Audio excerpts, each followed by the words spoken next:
Well, today we're going to be doing a starter on the Dakota, and I just tried starting it to get it barely in the garage because it's a good, I don't know, mid 40s out today. And you're like, man, it'd be sure to be nice if I could just get the nose of it in there to work on it.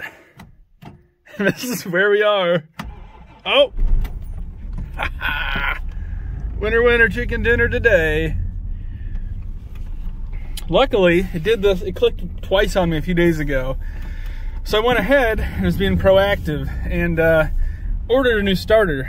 And even though yesterday was Thanksgiving, Napa was still able to get it to me today. So that was pretty lucky. So yeah, sadly the 40's still in here, so gotta work around that. But let's get a starter on this thing before it gets any colder out. Here we go. So a couple preliminary things, as everyone hopefully would know. And if you've never done this before, that's fine if you don't know. Unhook your battery. And now, what I noticed is, looks like right down there, there is two connectors that go to the starter. So, to me it looks like I can get those from up here. So that's my plan at least. Now if you want to second guess yourself and double check things, it's never a bad idea to come over, look at your new starter. It'll tell you right there that, yeah, there's only two connectors. That guy's not important. I don't know what that is. Don't worry about that either. And also, when you're sitting here looking, you can see there's one bolt, two bolts. That's it. So you've got your two electronic connectors, two bolts, and you should be good to go. Now, one thing I do like to try to say is safety. It's part of the reason why your battery's unhooked. And so I have it jacked up, and I actually have most of the weight sitting on a jack stand. It's not something worth playing around with. Take the extra 3 seconds, throw your jack stand under, and you'll be fine. I'm not the safest individual in the world. By God, I race three-wheelers. But highly recommend it. Now, something else that I currently have not done yet, also recommend is, since mine is a manual, and it is in gear, just block your damn tires. That thing pops out of gear, you're underneath it, rolls off the jack stand, then you're in trouble. Which, yes, I am going to block it. Don't worry, I've done my wheel chocks. But it's just like real chocks. Take the 5 seconds, take the extra 2 steps, be safe. Like I said, I took that off. Now I'm going to get those two. Luckily, I have a new starter back there, so I'm going to reference my sizes off of the starter, the new starter, to what I need down there on this old starter. So, yeah, I'm going to chuck the wheels real quick, and let's get to it.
Okay, so as you can see there, I took off the electronic parts of that. The new one came with a 9mm on it, but this old one actually had a 7, and the new one has a 12 for the big one, and so does this old one. So, suppose it's time to journey down under and see what we can get. It actually looks kind of tight down there now I'm really looking at it, but it'll buff. So now, crawling underneath the truck, right there's a bolt, or a nut, and on top of the starter there's another one. You just barely can't see it right there. They both appear to be 5/8. I tried loosening on the top one already and learned that I need my stubby wrench. Now if you're anything like me, you bring a whole bunch of wrenches and you figure out which one it is, so you don't got to get up 10 times. There's no good way of me filming this while I'm undoing these nuts, so you have to imagine this one. So the old starter's out, and it clearly is covered in junk. It had that valve cover leak that I used to have that leaked on it for who knows how many years. But this is a good time to get it out, share and compare everything here, make sure everything looks the same. Bolt holes look the same.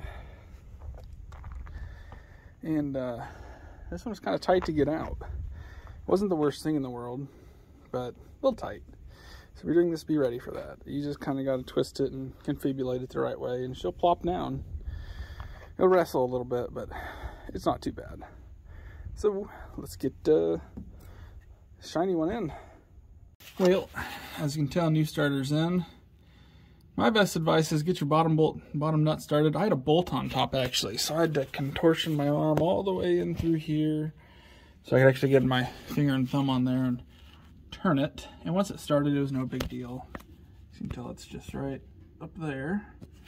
I did also notice while sitting here, I seem to have a small brake leak on that back right drum, which is kind of a good thing to know because I've been leaking fluid since I got this truck.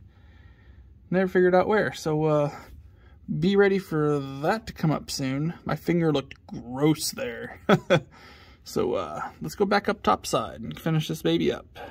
So new starter's in, wired up. I still have it up actually on stands just because I decided while it's up, I might as well do an oil change because it's about due and it's about winter. One thing I'd like to do is I removed all my tools that were right up there. No reason to have something fall in and screw up anything else when you just finished one job. And there she is. It runs a little rough when it's cold. There's vacuum leaks. That's another problem we're getting to. Then eventually we'll get to this stuff, so that all works.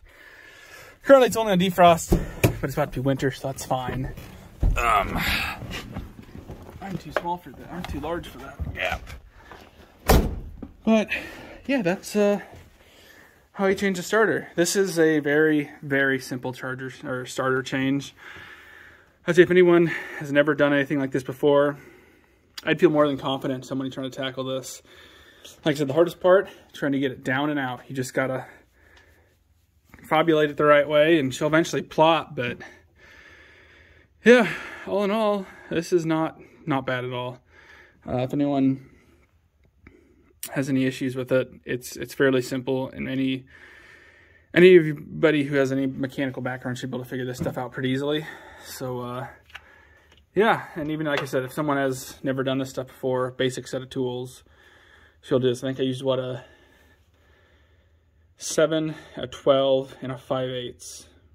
That was all I needed. To put it back on, though, I needed a 9 because the nut on this one was different. I could have reused the old one, but no reason to. So yeah, that is going to be it for this one. Thanks for watching. Hope this can help somebody out.